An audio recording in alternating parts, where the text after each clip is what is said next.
When you picture warfare, what comes to mind? Probably these vast open fields, or maybe some rolling hills, right? But what happens when the fight isn't out in the open, but inside a city? Let's get into it. And that's really the million-dollar question for modern conflict, isn't it? The moment the battlefield becomes a city, everything, and I mean everything, changes. The strategies, the dangers, even what it means to win gets turned completely on its head. So, let's put a name to it.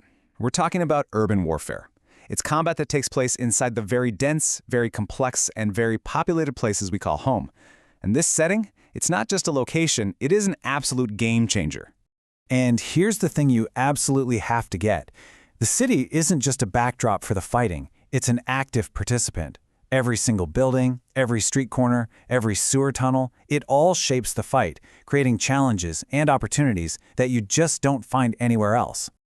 Okay, so that brings us to our first big idea here, really understanding the city as this unique kind of battlefield. And the biggest difference, well, it's not flat. Think about it. Most traditional warfare, it's kind of two-dimensional, right? You're thinking forward, backward, left, right. But in a city, whoa, the whole game goes vertical. The fight is happening up in skyscrapers and way down in subway tunnels. It becomes this incredibly complex 3D puzzle. I mean, just look at this. It really hammers home the sheer sensory overload of that 3D threat. A soldier has to constantly be thinking about snipers on rooftops, ambushes from alleys right at street level, and even enemies popping up from sewers and tunnels below, all at the exact same time.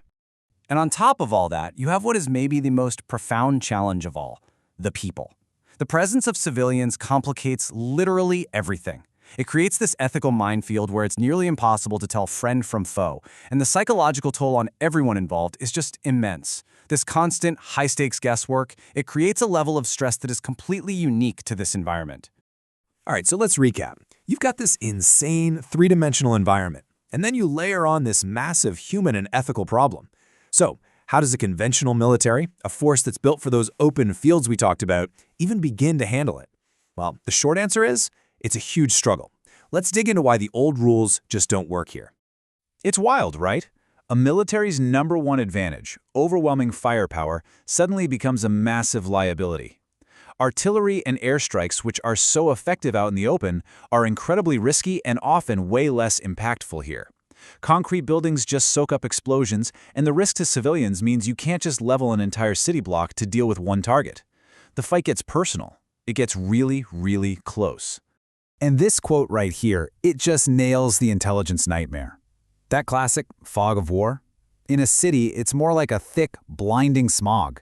Who's a civilian? Who's a combatant? When your enemy can just melt back into a crowd, all your traditional surveillance methods become incredibly difficult.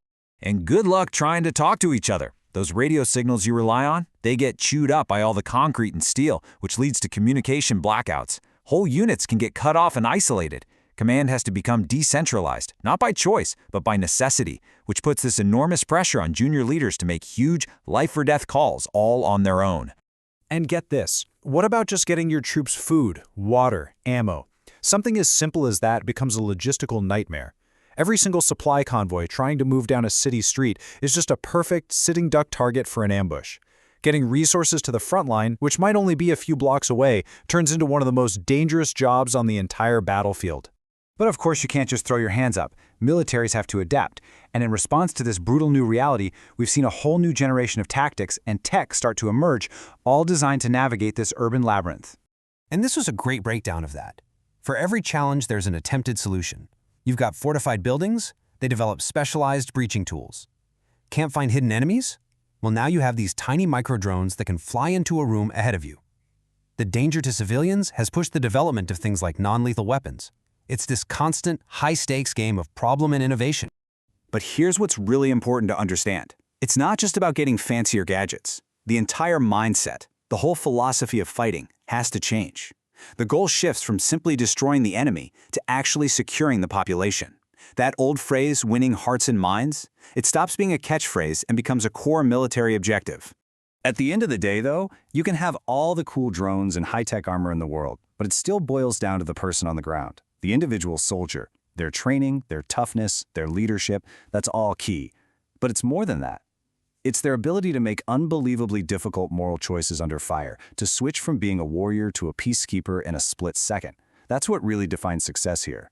Which brings us to our last big topic, and honestly, it might be the most important one. After everything we've talked about, we have to ask a really fundamental question. What does winning even look like in a city? And this comparison just lays it all out. Traditional victory? That's simple. You destroy the enemy's army, you take their land. But an urban victory? Well, that could mean something like getting the power back on, or making sure there's clean water. It becomes less about winning a single battle and more about winning the long, hard peace that comes after. And as we look to the future, there are really three huge trends that are going to shape this whole thing. The fight is going to happen more and more in the digital and cyber world. AI is going to play a much bigger role in everything from surveillance to making decisions. And most importantly, our world just keeps getting more and more urban every single day. And that just brings us full circle, right back to the incredible ethical weight of all this. This kind of warfare carries an almost unbearable burden. It tests basic principles like telling combatants from civilians and using only proportional force. It pushes them to their absolute breaking point with every single firefight.